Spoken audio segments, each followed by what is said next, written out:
Hiroshima. कौन-सी का हुआ? हिरोशिमा। कौन सी माँ? हिरोशिमा का क्या हम लोग पढ़ रहे हैं आज? प्रश्न और उत्तर। इसका क्वेश्चन आंसर ने इसके पहले क्लास में जो है, अगले क्लास में पढ़े थे, पिछला क्लास में जो पढ़े थे हम लोग, क्या पढ़े थे? चैप्टर पढ़े थे नहीं, इसका जो है हिरोशिमा पढ़े थे पूरा व्याख्या। आज हम लोग करने वाले हैं क्या? इसका क्वेश्चन और आंसर। क्वेश्चन आंसर ने क्वेश्चन आंसर, प्रश्न और उत्तर, ऑब्जेक्टिव और सब्जेक्टिव दोनों देखेंगे ना। देखो ध्यान से सुनना।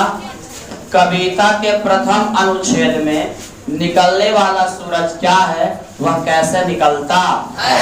मतलब कविता का जो पहला पंक्ति था, अनुच्छेद उसी को कहा गया। उसमें जो सूरज निकला था वो जो है, वो निकलने वाला जो सूरज था क्या है और वह कैसे निकलता है। तो कविता के, देखो कविता लिख दिया, कविता कर देगा यहाँ पर। तो कविता के प्रथम अनुच्छेद में निकालने हो गया। देखो तो एक पहिया हो जाते ना तो का जला दे। कविता के प्रथम अनुच्छेद में निकलने वाला जो सूरज था क्या था? परमाणु था। कविता के प्रथम अनुच्छेद में निकलने वाला सूरज क्या था? परमाणु था, जो अचानक जो है हिरोशिमा शहर के बीचों बीच कहाँ पर? नगर के एकदम चौक पर निकला। बीचों बीच नगर के कहाँ पर? चौक पर जो है निकला था। चौक पर जो है क्या होता है? निकलता है। नहीं पढ़े थे? देखो कविता हम लोग पढ़े थे। एक दिन सहसा सूरज निकला, अरे क्षितिज पर नहीं नगर के चौक पर, धूप बरसी पर अंतरिक्ष से नहीं फटी मिट्टी से। तो प्रथम अनुच्छेद में जो निकलने वाला सूरज था वो क्या था? परमाणु गम है। परमाणु गम है वह जो है क्या होता है? अचानक। वह क्षितिज से नहीं निकला था, मतलब आसमान से नहीं निकला था, बल्कि वह अचानक, यहाँ पर जोड़ लेंगे, वह कौन चीज? क्षितिज से नहीं, क्षितिज से नहीं निकला था, बल्कि वह जो है अचानक हिरोशिमा शहर के बीचों बीच से चौक पर से निकलता। अर्थात जो है हिरोशिमा के जो है जो चौक था वहां अचानक ये फटता। कोई दिक्कत? चलो दूसरा है कि दिशा छायाएं दिशा हिंसक और क्यों पड़ती है, स्पष्ट करें। तो किसी भी वस्तु का जो प्रतिबिंब होता है, किसी भी वस्तु का प्रतिबिंब क्या होता है? किसी वस्तु का प्रतिबिंब जो है प्रकार दे दिया जाए, प्रकाश होगा। प्रकाश के कौन दिशा में? विपरीत दिशा में बनती है। विपरीत दिशा में बनती है। विपरीत दिशा यानी कि मान लिया कि इधर से प्रकाश आ रहा तो छाया किधर बनेगा? इधर बनेगा। अगर इधर से प्रकाश आ रहा, किधर से? इधर से, तब किधर बनेगा? इस तरह बनेगा। तो देखो क्या कहता है कि किसी भी वस्तु का प्रतिबिंब प्रकाश के विपरीत दिशा में क्या होती है? बनती है। परंतु जब हिरोशिमा पर बम गिराया गया तब बम के तीव्र प्रकाश होने के कारण, तीव्र प्रकाश होने के कारण जो है किसी भी वस्तु का प्रतिबिंब वहां नहीं बन पा रहा। अगर मान लीजिए बताए थे कि चारों बगल से एकदम पूरा प्रकाश रहेगा, अगर इस तरफ से प्रकाश आ रहा और इधर जो है प्रकाश इधर से नहीं आ रहा, तो इधर से प्रकाश आएगा तो इधर छाया बनेगा। लेकिन इधर से भी आ रहा, जैसे देखो बोर्ड पर अभी बहुत कम छाया बनता है, क्योंकि इधर से भी प्रकाश आ रहा है, इधर से भी आ रहा और ऊपर से भी आ रहा है, सामने से भी आ रहा। तो इस प्रकार से जो है छाया क्या होगा? नहीं बन पा रहा, क्योंकि सभी ओर से एकदम बहुत ज्यादा तीव्र प्रकाश है। लेकिन इस तरफ से खाली प्रकाश आता तो इधर मेरा छाया क्या होता? बनता कि नहीं? तो वही कह रहा है कि किसी भी वस्तु का प्रतिबिंब जो है क्या होता है? प्रकाश के विपरीत दिशा। प्रकाश इधर से आ रहा है तो हमारा जो प्रतिबिंब बनेगा इस तरफ बनेगा, तो विपरीत दिशा में बनता है। और जब जो है कहां पर? हिरोशिमा पर परमाणु बम गिराया गया तो प्रकाश जो है काफी तीव्र था। तो तीव्र प्रकाश होने के कारण जो है किसी भी वस्तु का प्रतिबिंब नहीं बन पा रहा। इसीलिए जो है कभी कहते हैं कि क्या हो रहा है? कभी कहते हैं कि छायाएं जो है दिशाहीन सभी ओर पड़ती है। मतलब सभी ओर दिशा जो है हीन हो गया, मतलब उसका दिशा पता नहीं चला। छाया बनी रही तो दिशा कहाँ पता चलेगा? कोई दिक्कत? जैसे यहाँ देखो हम है तो हल्का फल्का कहीं जरिमनी बनता है, लेकिन बढ़िया से अगर जो है लाइट अगर चारों बगल से रहेगा पूरा प्रकाश, तब छाया मेरा नहीं बनेगा। तो किसी भी वस्तु का प्रतिबिंब जो है क्या होता है? प्रकाश के कौन दिशा में? विपरीत दिशा में बनता है। जब हिरोशिमा पर परमाणु बम गिराया गया था, जिसके कारण जो है प्रकाश काफी क्या था, तीव्र था, प्रकाश काफी तीव्र था, जिसके कारण जो है किसी भी वस्तु का प्रतिबिंब नहीं बन पा रहा। इसीलिए कभी कहते हैं कि छायाएं जो है सभी और क्या हो गई है, दिशाहीन हो गई है, दिशाहीन दिखाई पड़ती है। मतलब दिशा ही नहीं पता चलता कि किधर छाया बन रहा है।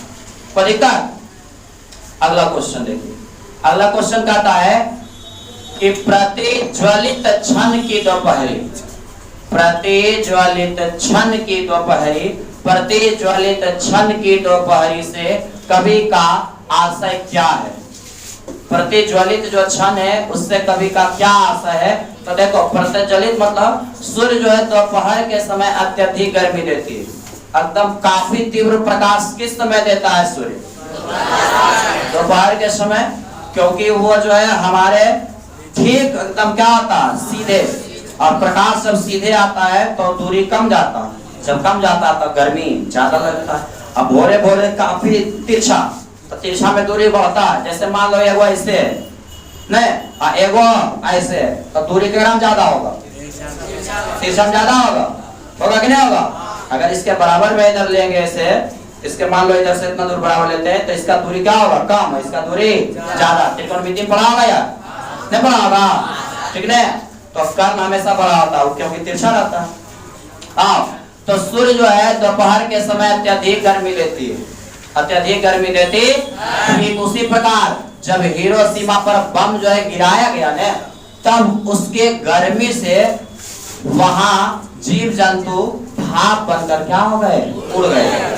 जिस प्रकार से दोपहर में जो है एकदम काफी गर्मी होता है, किसी भी चीज को जल्द एकदम पानी को बहुत जल्द सुखा देता है, किसी भी चीज को जो है जल्दी सुखा देता है। ठीक उसी प्रकार से जब परमाणु बम गिरा तो काफी एकदम गर्मी था, और गर्मी इतना था कि मानव को क्या कर दिया, भाप बनाकर ही सोख गया। बन जाएगा। तो प्रतिज्वलित क्षण की दोपहरी से कवि का क्या आशय है? तो सूर्य के दोपहर के सूर्य जो है दोपहर के समय अत्यधिक गर्मी देता है। दोपहर में जो है कोई भी भीगा हुआ चीज बहुत जल्दी क्या जाता है, सूख जाता है, उसको तुरंत सोख लेता है पानी को। ठीक उसी प्रकार से जब परमाणु बम गिरा, तो परमाणु बम का प्रकाश इतना अधिक था, इतना अधिक प्रकाश था कि जो है मानव को क्या कर गया, एकदम भाप बना करके सोख गया, मानव को भाप बनाकर सोख गया। कोई दिक्कत? मनुष्य की छाएं कहां और क्यों पड़ी हुई है? यहाँ पर पड़ी छोड़ दिया, कहता है कि मनुष्य की छाएं कहां और क्यों पड़ी हुई है? तो मनुष्य की जो छायाएं हिरोशिमा के शहरों में पड़ी है, शहरों में की है, पड़ी है, क्योंकि जब वहां बम गिराया गया तब वहां के जीव जंतु भाप बनकर उड़ गए, लेकिन उसका चित्र जो है वहां बना रह गया। वहां चित्र क्या हो गया, बना रह गया। कहाँ बना रह गया?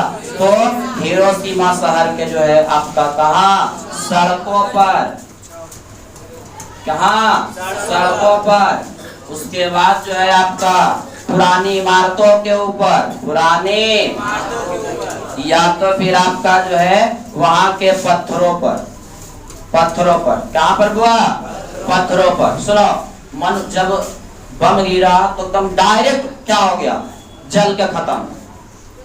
तो जब जल के खत्म हो गया तो जहां तहां सड़क पर, पत्थर पर जो है उसका क्या रह गया, मानव का छाया रह गया, चित्र बन गया। जैसे बताए थे एग्जाम्पल तुमको कि जब खाना बनाते नहीं, अब चावल बनाते बनाते वो की हो जाए, जल जाए, तो जल जाए के बाद वो चावल जब निकालेगा तब पूरा बर्तन में क्या होगा, चावल वाला दाना वाला चिन्ह पड़ा रहता है कि नहीं? तो औसी जो है तो चिन्ह नहीं पता चला वो चावल के चिन्ह। तो उसी प्रकार से जो है मानव की जो छायाएं हैं, मतलब मानव का जो चित्र है हिरोशिमा शहर के कहाँ, सड़कों, पुरानी इमारतों और कच्चे पत्थरों इत्यादि पर जो है पड़ी हुई है। यहाँ से जोड़ लेंगे, हिरोशिमा शहर में वहाँ के कच्चे सड़कों, पुरानी इमारतों और कच्चे पत्थरों पर पड़ी हुई है, क्योंकि जब वहाँ बम गिराया गया तब वहाँ के जीव जंतु भाप बनकर क्या हो गए, उड़ गए, लेकिन उनका जो चित्र है वहाँ बना रह गया। वहाँ क्या हो गया, उसका चित्र बना रह गया। भाप तो तुम निकाल लेगा, फिर भी उसका चित्र बना। कोई दिक्कत? अगला, हिरोशिमा में मनुष्य की साखी के रूप में क्या है? तो हिरोशिमा में मनुष्य की साखी के रूप में वहां के पत्थर, सड़क, पुरानी इमारत पर जो है जीव जंतुओं का क्या है? जीव जंतुओं का मानचित्र तैयार कर दो, पानचित्र इसको कहते हैं। क्या हुआ? मानचित्र बना हुआ। अभी बताए ना ऊपर कि जब गिरा तो वो जल गया, जब जल गया तो जलने के बाद उसका चित्र बन गया, और वही जो चित्र बना तो वह क्या है? मानव के विनाश का साक्षी है, प्रमाण है। मतलब कोई कहेगा झूठा बोलता है, हिरोशिमा में नहीं मरा आदमी, तो कैसे उसको बताएंगे? तो वहां प्रमाण है कि वहां जो मरा था, वहां जो क्या हुआ? जीव जंतु मरा, तो उसका अभी भी चित्र बना हुआ है। तो उसको आप क्या कर सकते हैं? देख करके आप विश्वास कर सकते हैं। जैसे तुम पढ़े ले आया, आपको बुतरू कहे कि नहीं सर आज नहीं पढ़े, तुम जो नहीं आया चाहे वो विश्वास करके नहीं सर पढ़े कि ना छुट्टी है, तब तुम विश्वास के रूप में क्या करेगा? केवल पढ़ाई के सर देखिए यूट्यूब पर आज वीडियो की कर डाले नहीं, अच्छा तो उससे उसको विश्वास है कि हाँ आज डाले। तो इससे क्या हुआ कि उसको विश्वास। उसी प्रकार से हिरोशिमा में मनुष्य की साखी के रूप में क्या है? तो हिरोशिमा में मनुष्य की साखी के रूप में वहां के पत्थरों, सड़कों एवं पुरानी इमारतों पर जीव जंतुओं का क्या बना हुआ है? मानचित्र बना हुआ है, जो मनुष्य का क्या है? विनाश का साक्षी है या प्रमाण है। मनुष्य के या मानव के विनाश का क्या है? प्रमाण है। तो देखा अगला व्याख्या में हम लोग को ध्यान रखना है, सबसे पहले क्या लिखते हैं? प्रसंग लिखेंगे। ध्यान रखना है कि हमारा ये तो हमारा हो गया मेन चौथाई, इधर कॉपी में रहेगा, इधर मेन चौथाई मान लीजिए कि इधर है, और हम लोग जब लिखेंगे तो चौथाई आराम से बढ़िया से सटा के चौथाई तक, और उसके बाद थोड़ा सा क्या करेंगे, यहाँ से लिखना शुरू करेंगे, और लिखने के बाद दूसरा लाइन भी हम लोग कहाँ से लिखेंगे? यहाँ से। इसमें टाइपिंग थोड़ा सा इधर लैपटॉप में थोड़ा सा दिक्कत होता है, तो ये वाला रहना चाहिए था यहाँ से नहीं, लेकिन समझना कहता है कि प्रसंग, तो प्रसंग में सबसे पहले क्या लिखते हैं? सबसे पहले उसमें मेन चैप्टर का नाम, उसके लेखक का नाम। तो प्रस्तुत पंक्ति हमारे हिंदी पाठ्य पुस्तक गोधूली भाग 2 के हिरोशिमा चैप्टर का नाम और लेखक या कवि का नाम इन्वर्टेड कॉमर्स क्या कर देना? बंद कर देना है ना। तो हिरोशिमा कविता शीर्षक पाठ से लिया गया है, और जिसके लेखक कौन है? आगे जिसके लेखक कौन है? बुआ आगे। जिसके लेखक कौन है? आगे जी है। अब जो है हम इधर से क्या लिखेंगे? नीचे व्याख्या। आगे को अंडरलाइनिंग करेंगे, आगे जी को अभी हम क्या कर देंगे? इन्वर्टेड कॉमा से बंद करेंगे। इस समझ गया कैसे देना है? सुनेगा, इन्वर्टेड कॉमा से जो है आगे जी को भी क्या करना है? बंद कर देना। लेखक का नाम नहीं। अब व्याख्या लिखेंगे दिए गए पंक्ति के। आप सुनो व्याख्या कैसे लिखेंगे? पंक्ति देखेंगे उसके अनुसार उसका व्याख्या करेंगे। तो कहता है कि एक दिन सहसा सूरज निकला, बस इतनी दिया।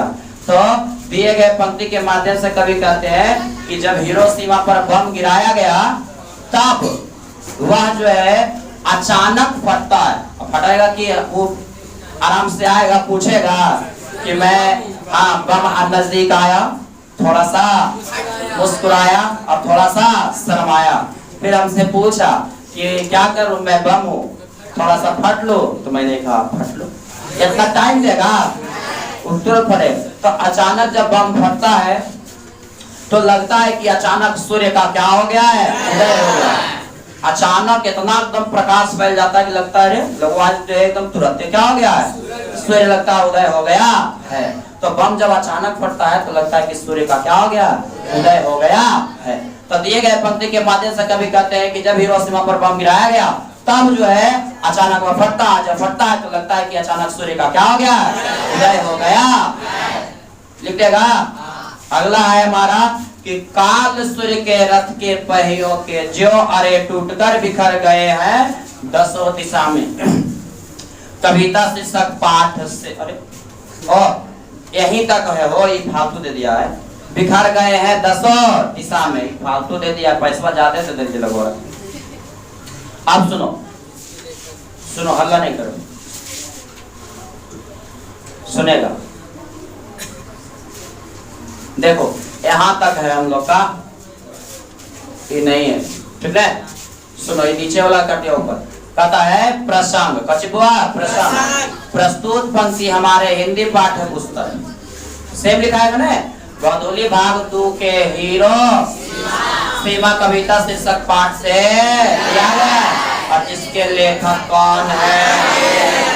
अज्ञे जी। कौन जी? देखा। अब व्याख्या करेंगे, पंक्ति पढ़ेंगे पहले। कार्य सूर्य के रथ के पहियों के जो अरे टूटकर बिखर गए हैं दसों। अब लिखेंगे दिए गए पंक्ति के माध्यम से कवि कहते हैं कि हिरोशिमा पर जब परमाणु बम गिराया या गिरा तो लगता है कि सूर्य का जो पहिया का जो कील है, मतलब जिस पर सूर्य टिका हुआ है, सूर्य अगर ऊपर है तो ऐसा कविता में भाव लिया गया है कि सूर्य किसी चीज पर अटका हुआ है और लगता है कि जिस पर अटका हुआ है सूर्य वो हेड टूट गया। और जब वो हेड टूट जाएगा तो नहीं बिखर जाएगा। जैसे रथ में होता है कील, पहिया होता है ना, और वो अगर कील उसका निकल जाए तो पहिया जने तने क्या हो जाएगा? बिखर जाएगा। बिखर जाएगा कि नहीं? तो वही बात कह रहे हैं। तो यहाँ पर जो है सूर्य को एक कविता का भाव लिया गया कि कभी जो है सूर्य एक तरह से किसी चीज पर क्या हो ले अटका हुआ, और लगता है कि वो जो कील जिस पर अटका हुआ था सूर्य वही क्या हो गया? टूट गया है। अच्छा, वो टूट गया तो सबे टूट के क्या हो जाएगा? सूर्य भी बिखर जाएगा, जने तने हो जाएगा। तो देखो कहता है, तो दिए गए पंक्ति के माध्यम से कवि कहते हैं कि हिरोशिमा पर जब परमाणु बम गिरा तो लगता है कि सूर्य के पहिए का जो कील है वो क्या हो गया? टूट गया है और सभी दिशाओं में बिखर गया है। तो खिखर गया लिखा, देखो कितना अच्छा अच्छा लिखा। बिखर गया है, क्या हो गया बुआ? बिखर गया है, मतलब सभी और जो है क्या कर दिया? एक तरह से पूरा प्रकाश फैल गया, सबका विनाश किया। कोई दिक्कत?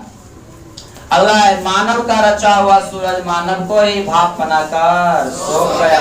तब प्रसंग सेम रहेगा बुआ, व्याख्या हमारा चेंज होगा। तो कहता है दिए गए पंक्ति के माध्यम से कवि कहते हैं कि मानव के द्वारा बनाया गया परमाणु बम मानव का ही क्या कर दिया? विनाश कर दिया ने। अर्थात मानव को ही भाप बनाकर क्या कर गया? मतलब मानव जिसको बनाया वही मानव का ही क्या कर दिया? विनाश कर दिया। वही मानव का क्या कर दिया? विनाश कर दिया।